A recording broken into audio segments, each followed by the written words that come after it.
വലിയ ഇറഗുലാരിറ്റീസ് നടന്നു എന്നുള്ളതിന് എന്താണ് സംശയം? ഇപ്പോൾ ഞാൻ ഒറ്റ ഉദാഹരണം മാത്രം പറയാലോ. ഇപ്പോൾ എന്നെ ഗവൺമെൻറ്റിൽ നിന്നും ആ കമ്മീഷനിലേക്ക് ട്രാൻസ്ഫർ ചെയ്ത ആഴ്ച എന്തുകൊണ്ടാണ് ട്രാൻസ്ഫർ ചെയ്തതെന്ന് എനിക്ക് വളരെ വ്യക്തമായിട്ട് അറിയാം. കാരണം വയനാട്ടിലെ rehabilitation project Mundakkai rehabilitation project നിങ്ങൾക്ക് എല്ലാം അറിയാവുന്ന പോലെ ഒരു വർഷത്തോളം ഒന്നും സംഭവിച്ചില്ല.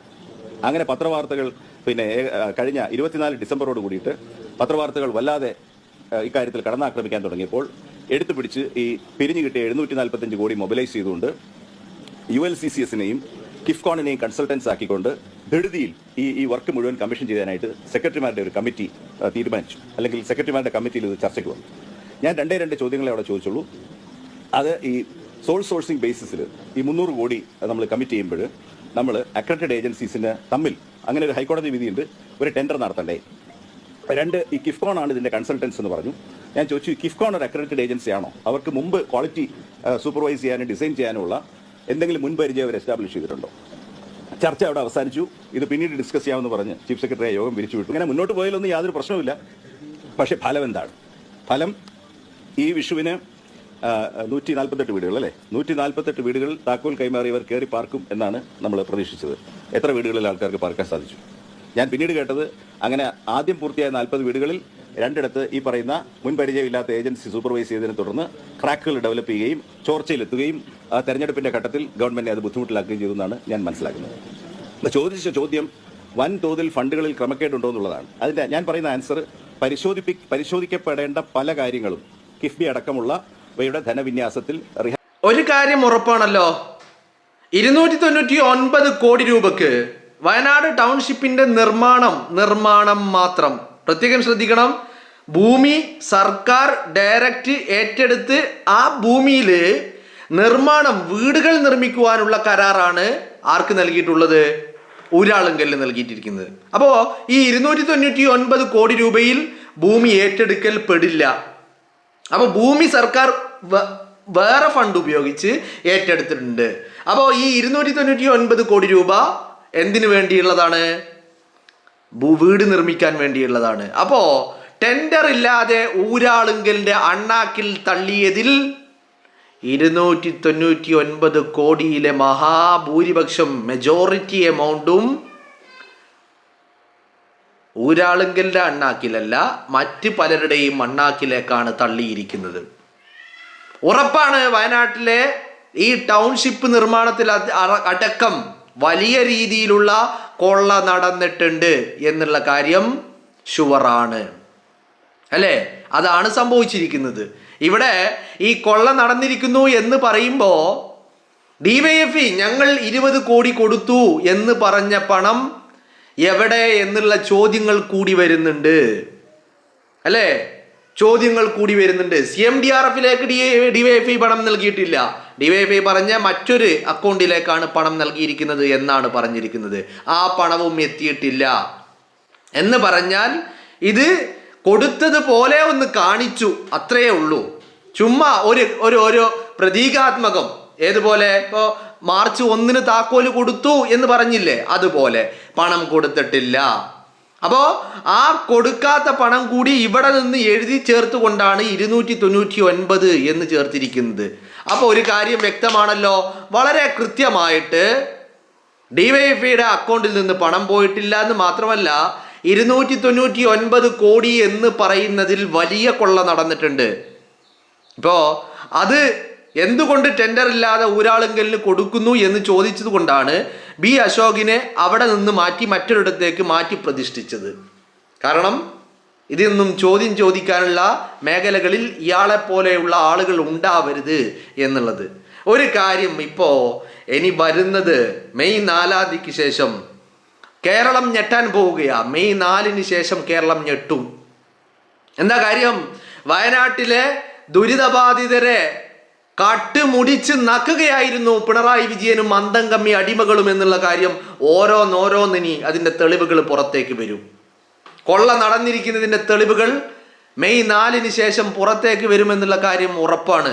അപ്പോൾ ആ പാവങ്ങളെയും പറ്റിച്ചു, അതും നക്കി. ഉളുപ്പ് എന്ന് പറയുന്നത് നിങ്ങൾ നോക്ക്, പറ്റിക്കുക മാത്രമല്ല സാധാരണക്കാരായ കേരളത്തിലെ ജനങ്ങൾ, കേരളത്തിന് പുറത്തുള്ള ആളുകൾ, മലയാളികളല്ലാത്ത ആളുകൾ ആ ദുരന്തം കണ്ട് വെറുങ്ങലിച്ചിട്ട്, മനസ്സ് വെറുങ്ങലിച്ചിട്ട് ആ പാവങ്ങളെ എങ്ങനെയെങ്കിലും ഒന്ന് കൈപിടിച്ചുയർത്തണമെന്നുള്ള ഒരൊറ്റ ലക്ഷ്യം കൊണ്ട് മാത്രം നൽകിയ പണം, അതും നക്കണമെങ്കിൽ പിണറായി വിജയന്റെ ഉളുപ്പ്, വല്ലാത്തൊരു സാധനം തന്നെ, വല്ലാത്ത ജാതി അല്ലേ, വല്ലാത്ത ജാതി തന്നെ. അല്ലെങ്കിൽ അത് നക്കാൻ എങ്ങനെയാടോ മനസ്സ് വരുന്നത്? അതും കട്ട് നക്കണമെങ്കിൽ ആ മെന്റാലിറ്റി എത്രത്തോളമാണ് നിങ്ങളൊന്ന് ആലോചിച്ച് നോക്കൂ.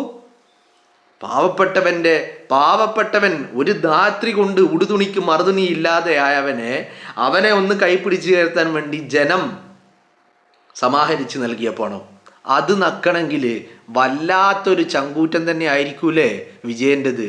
അല്ലെങ്കിൽ ഇപ്പം അതിൽ വലിയ അത്ഭുതമൊന്നും നമുക്ക് വേണ്ട കേട്ടോ. കാരണം അയ്യൻ്റെ പൊന്ന് കട്ട് നക്കാൻ ചങ്കൂറ്റമുണ്ടായ ആളുകൾക്ക് എന്ത് ദുരിതബാധിതര്, എന്ത് ദുരിതം, എന്ത് ദുരന്തം, എന്ത് വയനാട്, എന്ത് രാത്രി, എന്ത് ഉടുതുണി, ഒന്നുമില്ല. കിട്ടുന്നത്, മുമ്പിൽ വരുന്നത് പണമാകണം. നക്കണം. ഇതല്ലാതെ വേറെ എന്തെങ്കിലും ചിന്തയുണ്ടോ? അപ്പോ ഈ പറയുന്ന കള്ളക്കളികള്, അഴിമതിയുടെ, കൊള്ളയുടെ, നക്കലിൻ്റെ ഒക്കെ കഥകള് മെയ് 4-ന് ശേഷം ഓരോന്നായിട്ട് പുറത്തേക്ക് വരുമെന്നുള്ള കാര്യത്തിൽ ഒരു തർക്കവും ആർക്കും വേണ്ട. വളരെ കൃത്യമായിട്ട് എല്ലാം പുറത്തേക്ക് വരും. ഞാനിങ്ങനെ ആലോചിക്കുക, അയ്യൻ്റെ സ്വർണം കക്കാൻ ഒരു മടി ഉണ്ടായിരുന്നില്ല. എന്നാലും ഇതൊരു സഖാക്കളെ സംബന്ധിച്ചിടത്തോളം, വിജയനെയൊക്കെ സംബന്ധിച്ചിടത്തോളം, അയ്യൻ എന്നൊക്കെ പറയുന്നത് ഇവർക്ക് മതവും വിശ്വാസവും ആചാരങ്ങളും അനുഷ്ഠാനങ്ങളും ഒക്കെ ഇവർക്ക് അതൊരു കാര്യമല്ല. ഓക്കെ, അതിന് അങ്ങനെ ഒരു നമുക്കുണ്ടാകുന്ന പോലെയുള്ള ഇപ്പോൾ കേരളത്തിലെ സാധാരണക്കാരായ ജനങ്ങൾക്ക് അവരുടെ വിശ്വാസങ്ങളോടുണ്ടാകുന്ന ബഹുമാനം, അവരുടെ മതത്തോടുണ്ടാകുന്ന ബഹുമാനം, അവരുടെ ആചാരങ്ങളോടുണ്ടാകുന്ന ബഹുമാനം, ഇതൊന്നും വിജയനില്ല, സഖാക്കൾക്കില്ല. അപ്പം അതുകൊണ്ട് അവർക്ക് അതിലൊരു വലിയ കാര്യമൊന്നും തോന്നിയില്ല. അതുകൊണ്ട് അവർ കട്ടു നക്കി എന്ന് കരുതാം. എന്നാൽ ഈ പറയുന്ന ദുരിതബാധിതര്, ആ പാവങ്ങള്, ആ പട്ടിണി പാവങ്ങള്, അവരുടേത് നക്കണമെങ്കിൽ വിജയ വല്ലാത്തൊരു മനസ്സ് തന്നെയാണ് കേട്ടോ, വല്ലാത്തൊരു ധൈര്യം തന്നെ അല്ലേ. എന്താല്ലേ, നിങ്ങളൊന്ന് ആലോചിച്ച് നോക്ക്. ഒരു ഇച്ചിരി ഉളുപ്പുള്ളോന്, ഉളുപ്പ് പണ്ടേ ഇല്ല, പിന്നെ അത് പറയുന്നതിൽ കാര്യമില്ല, പക്ഷെ എന്നാലും ഉണ്ടല്ലോ, നമ്മൾ പറഞ്ഞു പോകും. ഒരു ഇച്ചിരി ഉളുപ്പ്, ആ പാവങ്ങളുടെ ജനങ്ങള്, ആ പാവങ്ങൾ രക്ഷപ്പെടുത്തണം, അവർക്കൊരു ജീവിതം ഉണ്ടാകണം, അവരെ കൈപിടിച്ചുയർത്തണം എന്ന് കരുതിയിട്ട് ജനം പിരിച്ചു നൽകിയ പണത്തില് അത് നക്കാന് വിജയന്റെ വല്ലാത്തൊരു വിജയൻ തന്നെ. വിജയാ, നീ വിജയനല്ല, നീ വിജയൻ, ഒരൊന്നൊന്നര വിജയനാ അല്ലേ. നിങ്ങളൊന്ന് ആലോചിച്ച് നോക്കൂ. ഇത് നമ്മൾ മുമ്പേ പ്രതീക്ഷിച്ചതാ. കാരണം ഒരു ടെൻഡർ വിളിക്കാതെ ഏകപക്ഷീയമായിട്ട്, സ്വാഭാവികമായിട്ടും കേരളത്തിലെ സർക്കാർ വകുപ്പുകളിൽ നടക്കുന്ന ഇത്തരത്തിലുള്ള എന്ത് ഫണ്ട് വിനിയോഗമാകട്ടെ, ഏത് രീതിയിലാവട്ടെ, എന്തുമാവട്ടെ, എല്ലാത്തിനും ടെൻഡർ വിളിക്കും. എല്ലാത്തിനും ഈ ടെൻഡറുകൾ വിളിച്ചിട്ടാണ് പിന്നീടാണ് ഇതിൻ്റെ കരാറ് നൽകാറുള്ളത്. എന്നാൽ വയനാട്ടിലെ ടൗൺഷിപ്പിന് അതുണ്ടായില്ല, ഒരു ടെൻഡറും വിളിച്ചില്ല. ലോകത്ത്, കേരളത്തിൽ, ഈ രാജ്യത്ത് വേറെ നിർമ്മാണ കമ്പനികൾ ഇല്ലാത്തത് കൊണ്ടാണോ? അല്ലല്ലോ. വേറെയും നിർമ്മാണങ്ങൾ നടത്തുന്ന, നല്ല എഫക്റ്റീവായിട്ട്, എഫിഷ്യൻ്റായിട്ട് വർക്ക് ചെയ്യുന്ന എത്ര കമ്പനികൾ കേരളത്തിലുണ്ട്, രാജ്യത്തുണ്ട്. അവർക്കൊന്നും നൽകാതെ, അവരെയൊന്നും അറിയിക്കുക പോലും ചെയ്യാതെ, ഇങ്ങനെ ഒരു കരാർ നൽകുന്ന കാര്യം പോലും പുറം ലോകം അറിയിക്കാതെ ഒരു രാത്രി ഇരുട്ടി വെളുത്തിയപ്പോൾ കരാർ ഊരാളുങ്കലിൻ്റെ അണ്ണാക്കില്. അപ്പം അതിൽ തന്നെ ഉറപ്പാണല്ലോ മുക്കിയത് ചില്ലറയൊന്നുമല്ല എന്നുള്ളത്. ഇപ്പം നമ്മൾ കഴിഞ്ഞ ദിവസം ഇങ്ങനെ കണക്ക് കൂട്ടി ചോദിച്ചു, എന്ത് 400 വീടുകൾക്ക്, ഒരു വീടിന് 20 ലക്ഷം എന്നാണ് പറയുന്നത്. അങ്ങനെയാണെങ്കിൽ 400 വീടുകൾക്ക് 80 കോടി രൂപ. പിന്നെയുള്ളത് സ്കൂള്, പിന്നെ എന്തോ പിന്നെ സ്കൂള്, ക്ലിനിക്ക്, ഹെൽത്ത് സെൻറ്റർ, പിന്നെ മറ്റുള്ള സൗകര്യങ്ങൾ, മറ്റുള്ള ചെറിയൊരു ഗാർഡൻ, മറ്റുള്ള കാര്യങ്ങൾ എല്ലാം കൂടി 20 + 20 + 20 60 കോടി രൂപ. ഇത് ഇങ്ങനെ വെച്ച് നോക്കുമ്പോൾ 140 കോടി രൂപയാണ് ടൗൺഷിപ്പ് നിർമ്മാണത്തിന് കാണാൻ കഴിയുന്നത്. ഇപ്പോൾ 1000 സ്ക്വയർ ഫീറ്റ് 2 BHK വീട്, 1000 സ്ക്വയർ ഫീറ്റിൽ പണിയാൻ എത്ര രൂപയാകുമെന്ന് നിങ്ങൾ പുറത്തുള്ള ആളുകളോടൊന്ന് അന്വേഷിച്ച് നോക്കൂ. 20 ലക്ഷം ആകില്ല. 1000 സ്ക്വയർ ഫീറ്റ് 2 BHK, അതും ഇപ്പൊ ഉണ്ടാക്കിയിരിക്കുന്ന അതേ ലെവലിൽ, ഇപ്പൊ ഉണ്ടാക്കി നിർമ്മിച്ചു വെച്ചിരിക്കുന്ന അതേ സിറ്റുവേഷനിൽ ഉണ്ടാക്കാൻ 20 ലക്ഷം ആവില്ല. അതിലും താഴെ ചെറിയ പൈസക്ക് ഉണ്ടാക്കി തരുന്ന ആളുകൾ ഇഷ്ടം പോലെയുണ്ട്. എന്നിട്ടാണ് ഈ പറയുന്ന 20 ലക്ഷത്തിന് കൊടുത്തിരിക്കുന്നത്, 20 ലക്ഷം ആകുമെന്ന് അവകാശപ്പെടുന്നത്. അങ്ങനെ വെച്ച് നോക്കിയാൽ പോലും 140 കോടി രൂപയിൽ മുകളിൽ പോകില്ല. അവിടെയാണ് 299 കോടി രൂപ എന്ന് പറഞ്ഞാൽ 160 കോടി രൂപയുടെ കൊള്ള അവിടെ തന്നെ നടന്നിരിക്കുന്നു. ഏത് ഈ കരാറ് 299 കോടി രൂപയാണ് എസ്റ്റിമേഷൻ എന്ന് പറയുന്നിടത്ത് തന്നെ 160 കോടി രൂപയുടെ കൊള്ള നടന്നിരിക്കുന്നു. അപ്പോൾ ഇത് വിജയന്റെ അണ്ണാക്കിലേക്കല്ലാതെ വേറെ എങ്ങോട്ടാ പോയിട്ടുള്ളത്? അപ്പൊ 160 കോടി രൂപ അവിടെ തന്നെ കൊള്ള നടത്തിയിട്ടുണ്ട്. പിന്നെ ഈ പറയുന്ന ഒരു വീടിന് 20 ലക്ഷം എസ്റ്റിമേറ്റ് എന്ന് പറയുന്നിടത്തും അതിനേക്കാൾ വലിയ കൊള്ളയുണ്ട്. അവിടെയും. മനസ്സിലായില്ലേ? ഇത് വേറൊരു കാര്യം കൂടി ആലോചിക്കണം. ഇത് നിർമ്മാണത്തിന് മാത്രമാണ് 299 കോടി രൂപ. അതിന് പുറമെ ഈ പറയുന്ന മറ്റു പല കാര്യങ്ങൾക്കും മറ്റേയും ഫണ്ട് വേറെയും ഉപയോഗിക്കുന്നുണ്ട്. അപ്പോ ചുരുക്കി പറഞ്ഞാല് കോടിക്കണക്കിന്, നൂറുകണക്കിന് കോടി രൂപയുടെ കൊള്ളകള് വയനാട് ടൗൺഷിപ്പുമായി നടന്നിട്ടുണ്ട്. ഇനി അത് വരും ദിവസങ്ങളിൽ കൃത്യമായി പുറത്തേക്ക് വരും.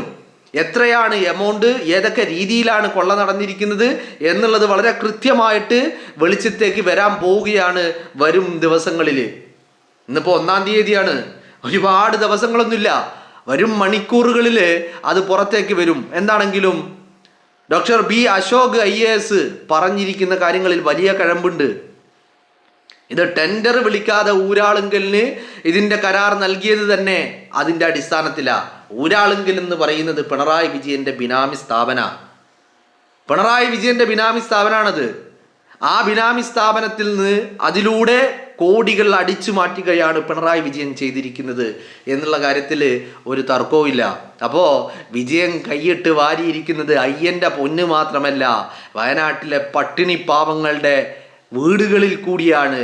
അപ്പോൾ ഇപ്പം ഞാനിങ്ങനെ ഓർക്കുന്നത് രാഹുൽ മാങ്കൂട്ടം പറഞ്ഞ ആ വാക്കുകളാ. വീടുകൾ കൊള്ളയടിക്കുന്ന കുറുവാ സംഘം, കൊള്ളയടിച്ച വീടുകളിൽ ഫ്യൂസ് ഊരി കൊണ്ടുപോകുന്ന ഡാഷ് സംഘം. വളരെ കൃത്യമായിട്ട് രാഹുൽ പറഞ്ഞ ആ കൊള്ള നമുക്കിപ്പോൾ ബോധ്യമാവുകയാണ്. എന്ന് പറഞ്ഞാൽ ഈ ടെൻഡറിൻ്റെ ഘട്ടത്തിലും നിർമ്മാണ പ്രവർത്തനങ്ങൾക്ക് തുടങ്ങുന്നതിന് മുമ്പുള്ള ചർച്ചകളിലുമൊക്കെ പങ്കാളിയായ IAS ഉദ്യോഗസ്ഥനാണ് ഇതൊക്കെ പറയുന്നത്. അപ്പോൾ ഇതങ്ങനെ നിസ്സാരമായിട്ട് തള്ളിക്കളയാൻ പറ്റില്ല. ഇതിൻ്റെ പിന്നിൽ വലിയ കൊള്ള നടന്നിട്ടുണ്ട്. അന്വേഷണങ്ങൾ എല്ലാം കണ്ടെത്തും. വിജയ മെയ് 4-ന് ശേഷം എണ്ണി മറുപടി പറയേണ്ടി വരുമെന്നുള്ള കാര്യത്തിൽ ഒരു തർക്കവും വേണ്ട.